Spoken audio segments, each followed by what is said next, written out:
Hello, hello. Welcome to Young Adults. If you don't know me, my name is Mercedes. Um, Before we get started, can we look around, give each other a high five, fist bump?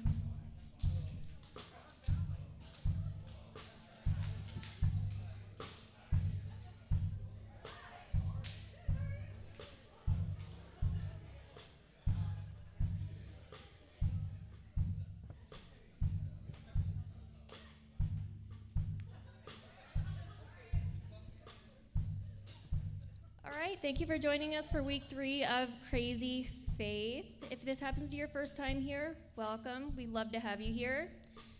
If it is your first time, we do have connection cards in the back. We would love to fill that one out. We would love for you to fill one out, and Stephen would love to write you a letter during the week. So if you need, also if you need a prayer, we have prayer cards, or find someone with a name tag. We would love to pray for you, talk to you if you ever need a chat. If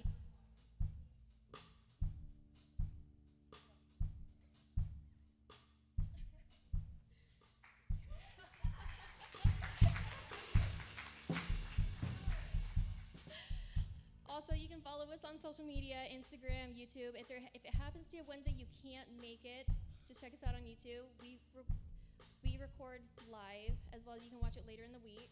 And also, for next week, we do have an after party. We're making chicken and waffles. So you want to be here next week.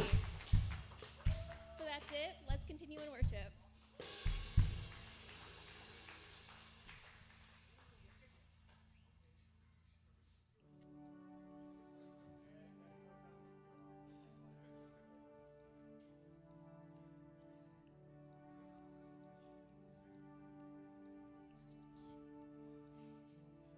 I've been strong and I've been broken within a moment. I've been faithful and I've been reckless at every bend. I've held everything together and watched it shatter. I've stood tall and I have crumbled in the same breath. I have wrestled and I have trembled toward surrender.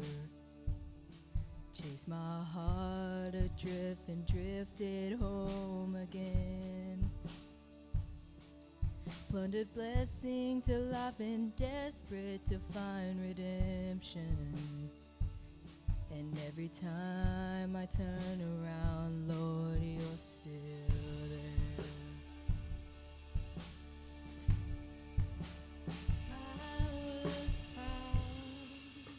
Before I was lost, I was yours. Before I was not, His grace to spare. For all my mistakes, that part just grants me. And I know don't deserve this kind of love. Somehow, this kind of love is who you are. It's grace I can never add to be somebody you still want. Somehow, you love me as you find me.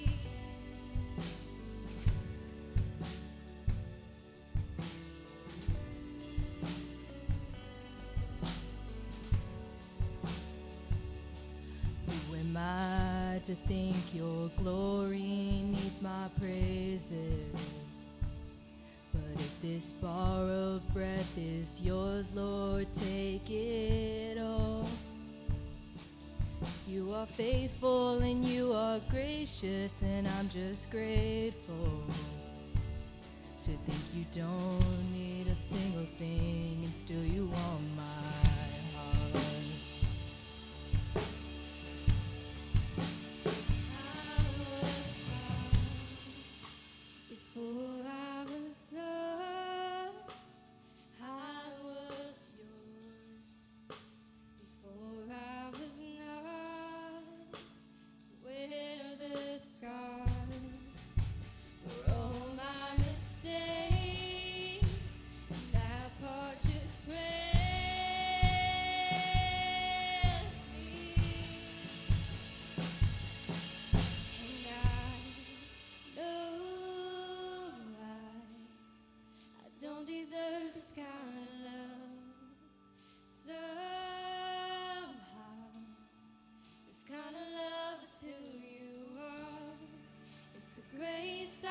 never add to be somebody you still want.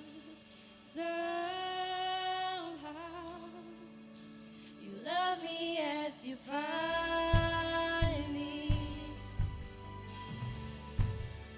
You love me as you find me. You love me as you find me. You love me as you find me.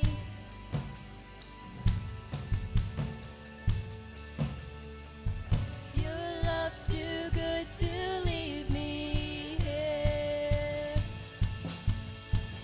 Your love's too good to leave me here.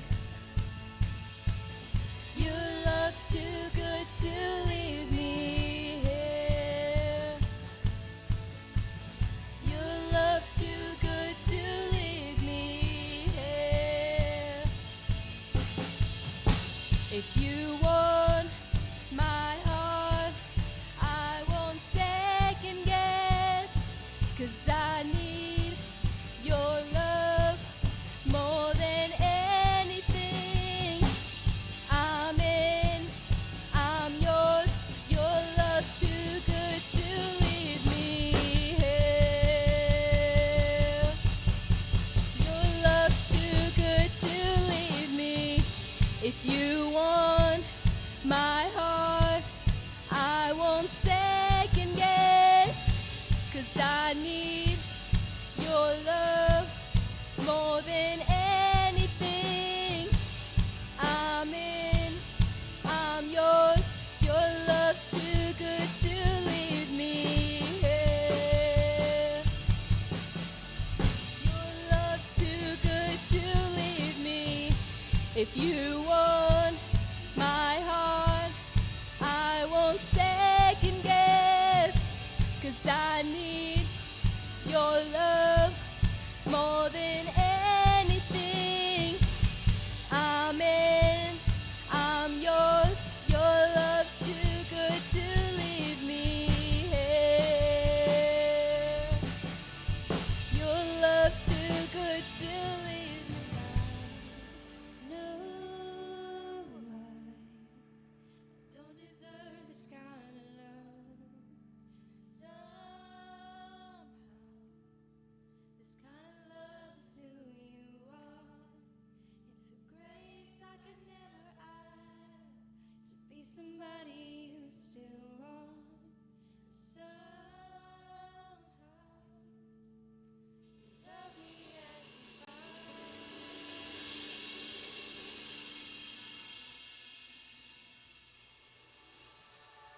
There is no shadow that has ever overcome your light, and there is no rival that could ever stand against your mind.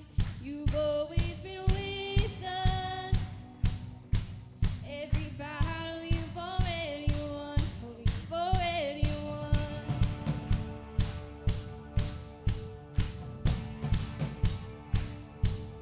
There is no weapon that has ever left a mark on you, and there is no army with the power to conquer truth. You've always been with us. Every battle you've already won. Oh, you've already won. Show me one thing he can't do. Show me a mountain he can't move. He's the God of the breakthrough, and anything is possible. Show me one thing that's too hard. Show me waters he can't part. He's the God of the breakthrough, and anything is possible. There is a kingdom that's advancing at the speed of light, and in his kingdom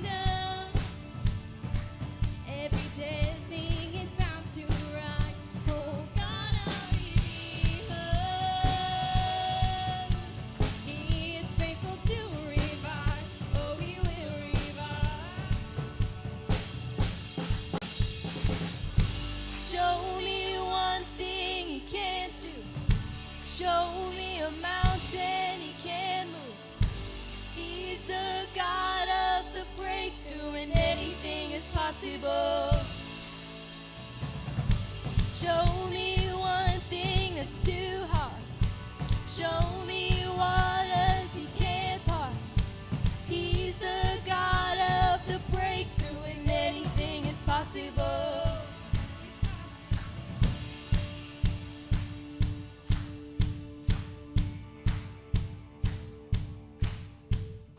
All of my fear I will turn into praise.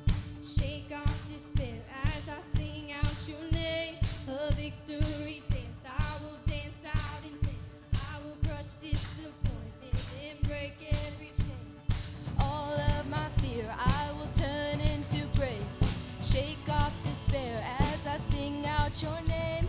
A victory dance, I will dance out in faith. I will crush disappointment and break every chain. All of my fear I will turn into praise.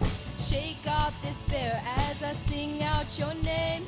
A victory dance, I will dance out in faith. I will crush disappointment.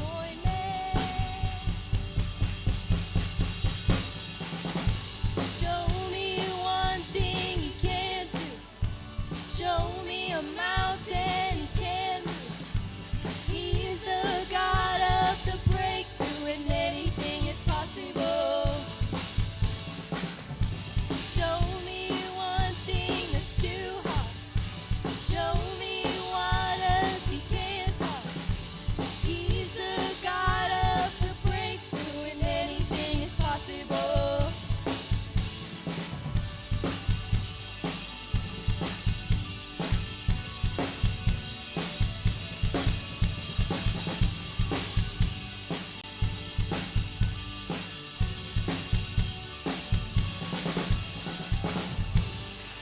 All right, thank you guys so much for worshiping with us. You can go ahead and take a seat.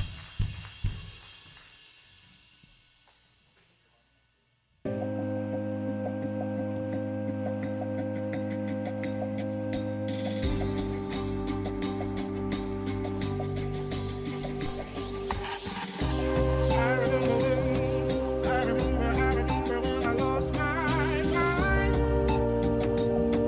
There's something so magic about that place. Even your emotions have an echo in so much space. Maybe I'm crazy.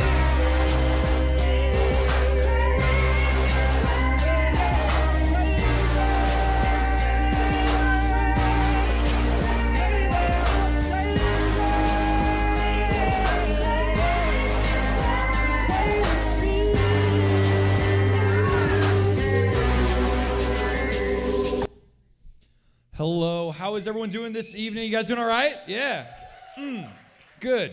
I'm glad that you guys are all here tonight on a Wednesday night. It's getting a little bit cooler. It's not so hot. We're done with the humidity. That was kind of disgusting. So glad that we can be here together and we're not all sticky and gross. So that's great. Guys, this series has been awesome. Crazy Faith, week 3. Last week we got to talk about something a little bit, good. It was good. Unanswered prayers by Joey. Can we give Joey a round of applause? That was awesome. Last week was great. I love that dude.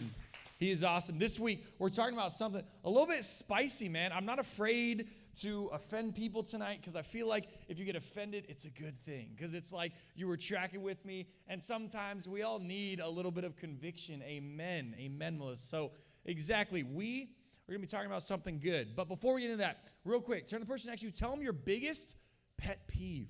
What is your biggest pet peeve? Real quick, talk to them. Let them know, what's your biggest pet peeve? What gets you going from 0 to 60 immediately? What is your biggest pet peeve? Say it.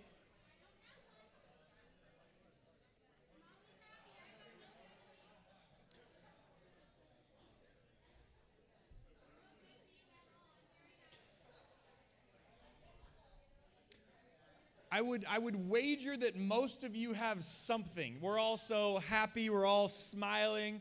We're against our closest friends, our family, the people that we love. But there's something somehow that gets you going, that gets you, and you might just be like, oh, everything is just rainbows and waterfalls. And then someone does something and you're just like, we're going to fight to the death. And you just get there, and you're just there. And so whatever you guys said, I'm excited to hear them so that I don't do them and we're not enemies. But I was thinking, what is one of mine? What is a pet peeve that literally gets me going from like 0 to 60, bro? Like, what is a pet peeve that gets me furious? It gets me angry. And maybe you can relate. And if you can't relate, I don't know. I got to question you. One of my biggest pet peeves, I got a lot. And this actually is a good icebreaker. If you're around people, first date maybe, or you're around people that you don't know, you're on a shift and you're like, I don't know anyone. It's like, ask them their biggest pet peeve. It tells you a lot about them. So I don't even have words for how it gets me. It's people who are know-it-alls. It's people who think they know everything. And here's the deal about people who think they know everything is no one knows everything. So you even thinking that you know enough to be close to everything just makes you look dumb. And the thing about know-it-alls is it's like when they show up to the party, it's like, who invited you? I don't want to dance with you. I don't want to talk to you. You're a know-it-all. I don't want to hear who invited this guy. Why is she here? Know-it-alls, they take the air out of the room, but not in a good way. It's like, man, I can't say anything because you already know it.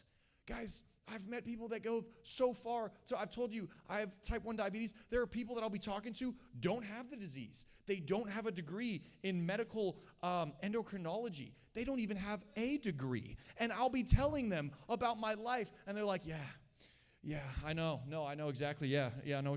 No, you don't. No, you do not know what I'm talking about. So stop acting like you know what I'm talking about.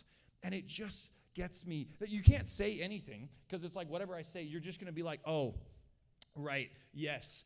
My cat's sisters, aunts, dog's uncles knew a guy at work one time, and yeah, he also had the same thing that you had. So I kind of know what you're talking about. And it's like, that's a stretch, and that doesn't make any sense at all, and you don't actually know what you're talking about. And I struggle with that a lot, and we're all kind of laughing like, oh my gosh, it's so funny, like these are my pet peeves. But here's the thing. I think we can all learn a little bit from those kind of people, because I can be that sometimes, you can be that sometimes, because there's this idea that you got to think about. All of you got to think about inside. This is a message that when I start talking about it, it's not for other people, it's for you.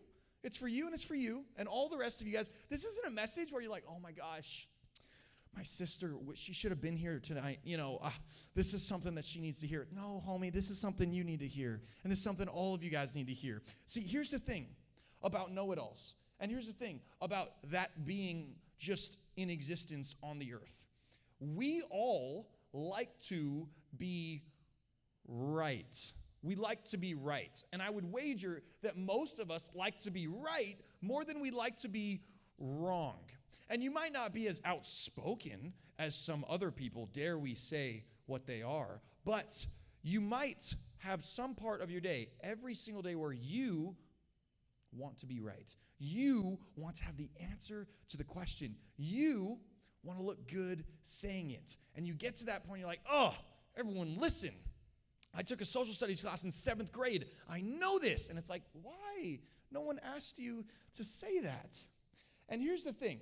Here's the thing about all of us wanting to be right, is that it gets us to a point where we stop learning and we stop moving forward because we have gotten to a plateau where it's just like, this is where I'm at. And I'll tell you my thing that I like to be the most in, and we all have it, so whatever yours is, I'd love to hear about it. The one that I like to be the most right in all the time is sports. I love talking about sports all day, every day. I know there's one thing I know for sure. It is the Pittsburgh Steelers are the best football team in the NFL. So here's the thing. You can talk to me outside. I'm ready for it. I've been fighting my whole life about this, so it's really, you can say the things. I'm not going to listen to it. So, that's my one shtick that I like talking about, that I like being right in. I feel like I could have a sports podcast if I wasn't in ministry. I feel like that's something that I could be doing. And you all have something that you know a lot about, that you feel like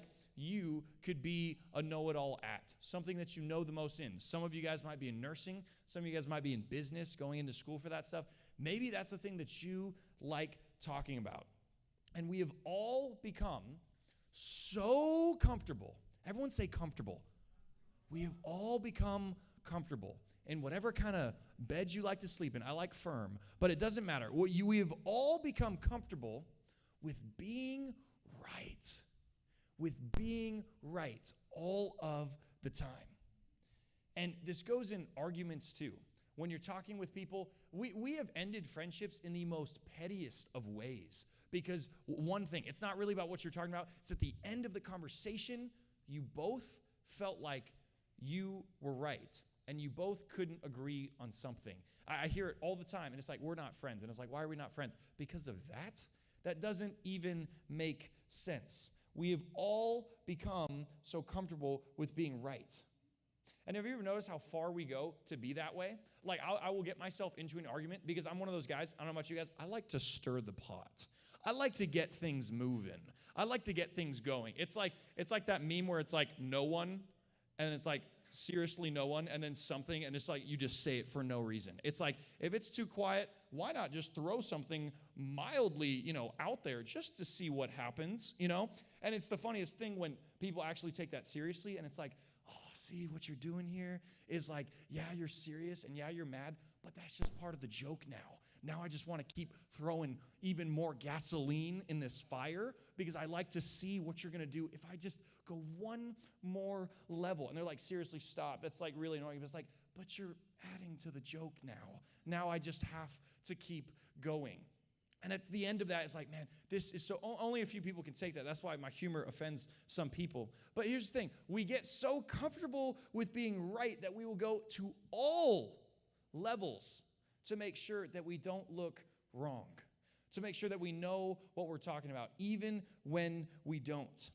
And the thing about being right, this is what we're talking about, crazy faith today. The thing about being right is it takes no faith to be right. If you knew the answer to everything in your life, if you knew what the right step to take was, if you knew how every outcome would look when you took that step, you wouldn't need faith. You could use a self-help book. You could read a mathematics textbook. It would tell you the answers, and that doesn't take very much faith. But the thing is, we're going to have to take a step into life where we don't know what the right answer is. And we might be wrong in a lot of areas. And what do we do when we're faced with that decision? When we're faced with a decision and we don't know what the right answer is, but we got to take a step of faith anyways. See, our world around us has made it seem as if there is no possible way that we could ever be wrong. There is no possible way that we could ever be looked at as not speaking the truth, because now truth is relative. Now truth means whatever you want it to mean. And when we talk about it today, when it comes to our relationship with God, the reason why a message like this matters is because when it comes to our relationship with God, we can't be right all the time. Think about that. Think about that. Have you ever told God that you were right? Have you ever told God, I don't really think you know what you're doing right here because it's not looking the way it should? I think if I would have done what I wanted, we would be in a different situation. But God, you had other plans. And now it's awkward. And now it's weird because it's like, well, you and God can't both be right all the time. Think about that. And we're going to be struggling with this issue today. We're going to be talking about this topic today. And I want to look at a story. I want to look at a story today about how God used a man like Apollos. Everyone say Apollos.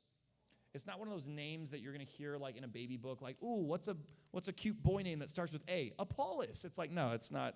You're not going to hear that at a baby shower. So it's like, boy or girl? Oh, it's Apollos. He's a boy. So we are going to be looking in Acts chapter 18, verses 24 through 28. So let's dive into this. It says, meanwhile, a Jew named Apollos, an eloquent speaker who knew the scriptures well, had arrived in Ephesus. Just leave the slide up. Had arrived in Ephesus from Alexandria in Egypt. This was a dude who, when he was talking, people listened. Apollos was a man that when he had the mic, no one else was talking. He's the dude that when he had something to say, you were listening. It said he was an eloquent speaker. This guy was the one that you would hire for birthday parties and weddings and recitals. You wanted this dude up on the stage talking all the time because he walked with a swagger and he walked with confidence. And people knew who this guy was. And so when he walked into a room, it's like, man, I should hear what that guy has to say. And people, there's only few that you'll ever hear that are so good at what they do that you just got to stop. Whatever you're doing, you just got to stop and listen. Our lead pastor, Greg Roller, he was one of those guys that just when he had the mic, you weren't talking because whatever he had to say was good stuff. It was good. And Apollos was one of these guys where when he walked in the room, everyone knew about it. It said he was eloquent with his words. And so in verse 25, it's right here. It says he had been taught the way of the Lord and he taught others about Jesus with an enthusiastic spirit and with accuracy. So what he was doing was he was teaching about what he knew, and he was doing it in such a way that people's lives were being changed. But there's something about this story that is interesting to me, and there's something that I think will be interesting to you, and this story we can learn from. Because think about the confidence he had to have to get up in front of hundreds all of the time and preach what he knew to be true. Apollos was a man of faith. He was a man that you wanted to be friends with. But there was something about him that we need to look at. In the next verse, it says this, however, in the Bible, when it says however, you should check out what it's about to say. However, he only knew about John's baptism. John the Baptist only knew about John's baptism. And so what that means, well, let's unpack that a little bit. It means that he wasn't fully aware that Jesus had actually died and rose again. He hadn't really heard that news. He was a little bit late to the party. You know how awkward that is when you're like talking about something and it's like, man, you guys hear about this? And it's like, homie, that happened like 2 weeks ago. What news you reading? Like, have you been living under a rock or something? And so this is what happened. He wasn't fully aware of the full gospel. He was preaching on what he thought he knew, but he was missing something. And what happens next is so important. What happens next is something that we should take a look at. It says, when Priscilla and Aquila heard him preaching boldly in the synagogue, they took him aside and explained the way of God even more accurately. So there's something that we can learn here, because there's something about Apollos that I want all of us to take into account. There's something I want you to look at, is Apollos had the faith to allow himself to be corrected so that God could use him even more. See, what's interesting and what's awesome is God was using him with what he thought to be true. And he was preaching a lot of things that were good. But he was still missing something. And he had the faith to be wrong. He had the faith to be wrong and accept correction. He had the faith to allow people like Priscilla and Aquila to correct him and say, homie, let me take you aside and let me show you something.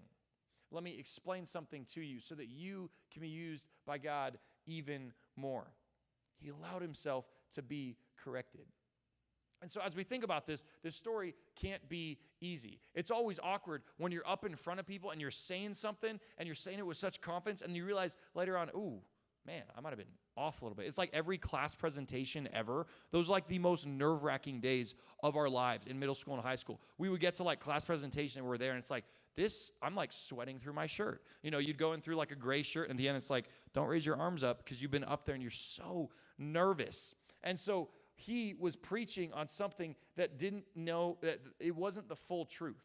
And so I want to look at two things today that we can have some crazy faith like Apollos that we can lean into so that we can do it. And these ones aren't going to be easy. This is where I might offend people. This is where it might be hard for you to accept in a way because it's not something anyone's going to tell you. So one thing Apollos did, and you guys can write this down and you can look into this and you can learn from this, is we need to admit when we are wrong. Write that down. We need to admit when we are wrong. We live in a world where this right here is not something you're ever going to be told. This right here is not something anyone is going to be like, oh man, I yesterday, I was in an argument. I just admitted that actually what I was saying wasn't right, and I was wrong about it. You want to know a secret? If you're ever in an argument with someone and you know in the middle of it and you're like, oh man, I might not actually be right. You know what ends all arguments 100% of the time, or most of the time people are crazy, is the thing when you get to the point and you're like, hey, you know what? Can I say something? I know we've been arguing back and forth. Hey, I know I didn't treat you right earlier. I just want to say something. Hey, I was wrong. I was wrong. Let's do a little exercise because that even sounds awkward. On the count of 3, let's just say, I am wrong. Let's try it. It's going to sound awkward because you don't say very much. I don't either. 3, 2, 1. I am wrong. Ooh, I know. That doesn't have a ring to it. That's not like a tattoo on my neck right here. It's like behind my ear. Like, oh my gosh, what's that super cute tattoo behind your ear? Oh, it says I am wrong. It's like, yeah, you're not going to see that. It's not cute. It's not on Pinterest. You're not going to find it. It's not going to get you likes on Instagram. It's not cute. And so you need to admit when you are wrong. And see, here's what I've been learning. Here's one thing that I've been learning as I've been in college, as I've been in Bible college for 4 years now. And this is something that you can tell how smart someone is or how not smart they are, is I've been in Bible college for 4 years learning all about different translations, learning about all the origins of different stories in the Bible and who wrote the books and why they wrote them and who they were writing them with and how they wrote them and the different kinds of literature, all this stuff. You know what I found after 4 years of Bible college is that I know nothing. I know so little about the Bible that I've been reading all my life, the Bible that literally when I could read it was like, boom, Bible, and I read it. You know what I found out after 4 years of Bible college, I'm going to graduate this year, is that I know nothing. I don't know nearly as much as I thought I did going into this. And for any of us to pursue life thinking any differently, that's a big ask. That's a big ask to say, man, I think I'm going to live life knowing all that I know and admitting that and being so clear about it. And the thing about that is when we continue to do that is there is no opportunity for you to learn anything ever. When you've gotten to that point and you're like, man, I just know these things, you're not asking anything else. What else is out there? You're not asking the question, where else can I improve? What else can I be doing better? Because when you're always right, you're never growing. When you're always right, you're never learning. And so as I was thinking about this, I remembered a story where I was talking to one of my professors, one of the wisest professors I've ever known. He's like 900 years old. He's literally just walking around. And this dude, he's been teaching the Old Testament for his whole life. And he actually, literally, this is crazy. It might not be cool to you, but I thought it was cool. In the ESV translation, when you read it and you look in one of the books, you can look at who wrote this and like who wrote commentary on it, and it's the professor that I had. And he literally, you could see his name in your ESV Bible. And I was like, this is insane. And so this is the dude that we're talking about. He had a couple different commentaries and a couple different books. And I asked him this one question. It was so theologically dense, and I thought it was so cool. I'm like, oh, he's going to give me such a great answer. And when I ask him this, he's going to be like, oh, Stephen, sit down and let me just blow your mind with the knowledge that I have. Oh, young man, how you know so little. Oh, you mortal brain. Like, sit down and let me talk to you. I thought he was just going to wow me. And I was just going to be like slain in the spirit, just laying there. Just like, wow, the knowledge that you just mashed in my head. I'm a new creation. I've just been completely transformed from what I used to be to what I am now. And so I asked him, I said, Professor, I forget the question, but I was like, man, what is the answer to this right here? And there was this long pause, and everyone was like, yeah, Stephen's super smart. Who could even think of a question like that? And then I asked him that, and he like gives me a long pause, and he's like, you know what, Stephen? I have no idea. And I was like, that is so anticlimactic. It's like, I am paying you thousands of dollars a year. It's like, at least make something up. Like, just say something to make me feel good. He literally was like, homie, I don't know the answer to that, and gave me nothing else. And you know what I appreciated so much in that moment is a dude with so much knowledge, with so much experience, with so much time teaching other people, is for 1 second, he could have just been like, well, I think he didn't know the answer. And he was honest about it. And you know why that guy is so smart today? Because he's done that over and over and over again. He said, you know what? I don't know the answer, but I'm going to figure that out. You know, I'm admitting that I'm wrong. I'm admitting that I don't know, but I'm going to keep learning. I'm going to keep growing. I'm going to keep pushing. And I still remember that today because, yeah, I didn't remember the question, but I remember that he was okay with being wrong. He was okay with not having the right answer. And what would it look like today if when you're going through something, right when you think, oh man, I can figure this out myself, you just admitted and said, hey, I don't know. And I'm going to have to figure this out somewhere else. I'm going to have to ask God what the answer. I'm going to have to pray that he reveals it to me. I'm going to have to pray that he shows me something in Scripture. I don't know the answer. And I'm okay with that. We have to get to that point where we are okay and admit when we are wrong and we don't know things. Because you're not going to grow and you're not going to learn if you don't get to that point.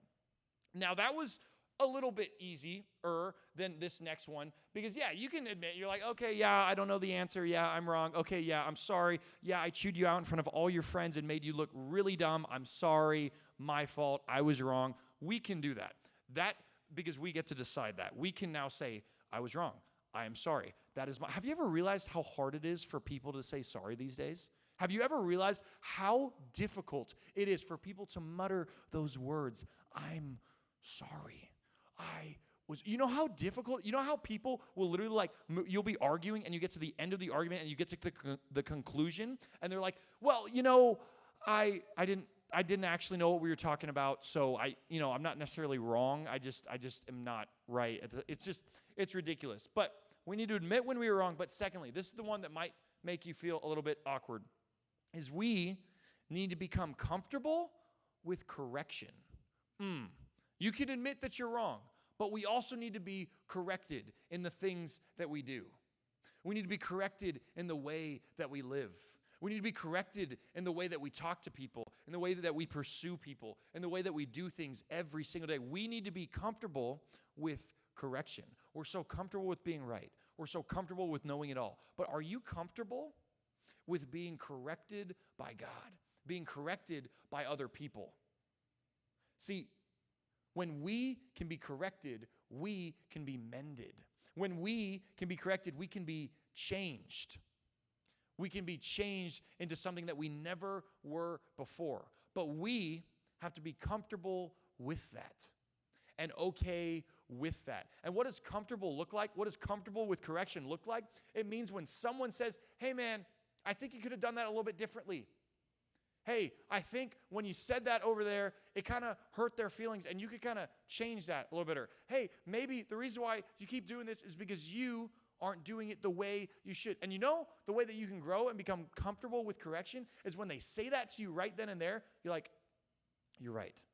Okay, I will work on myself.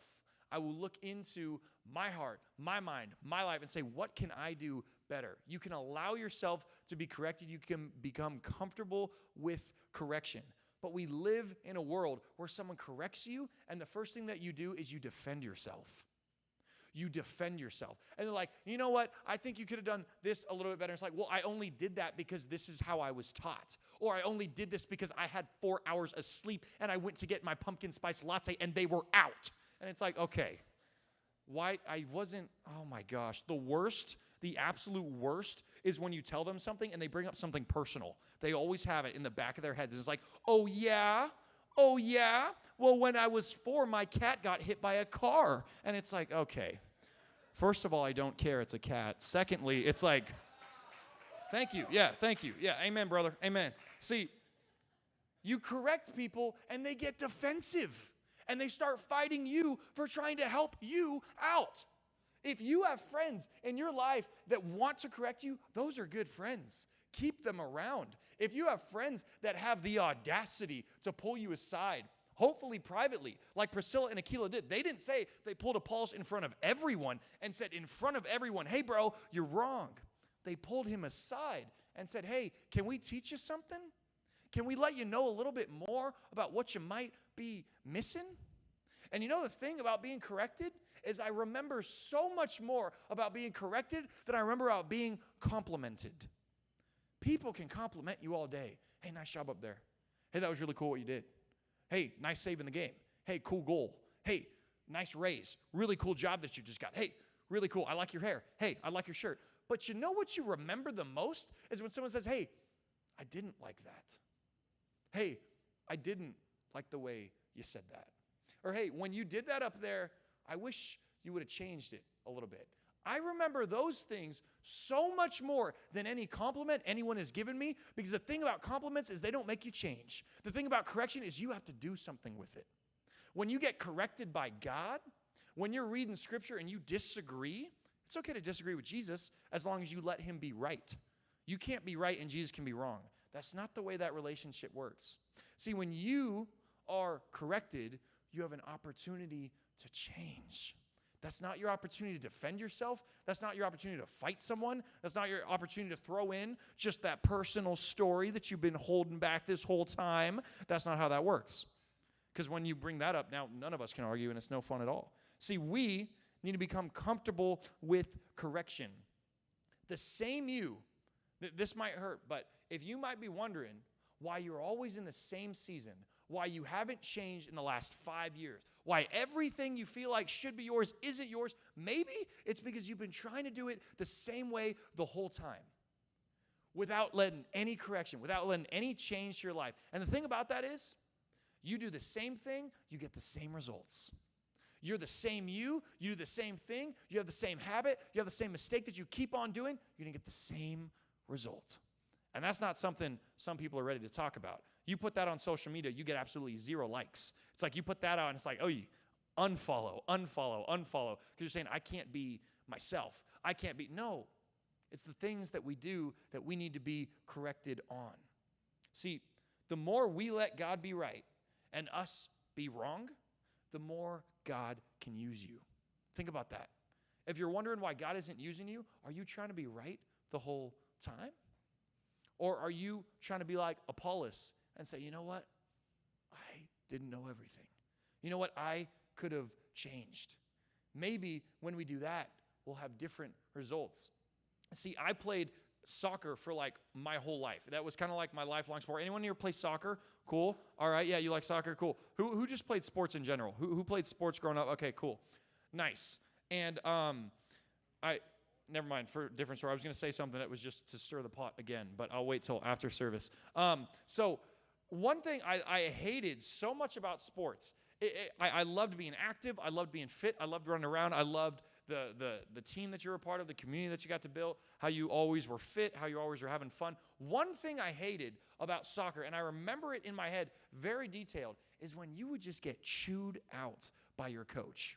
You would just get let into, like they would hold nothing back. They would just rip you up in front of, most of the time it was in front of everyone. It's like you can't really take someone to the side when you're in practice and everyone's there. That was one of my most hated things playing sports growing up, is when I got corrected and when I got yelled at and told you got to do something differently.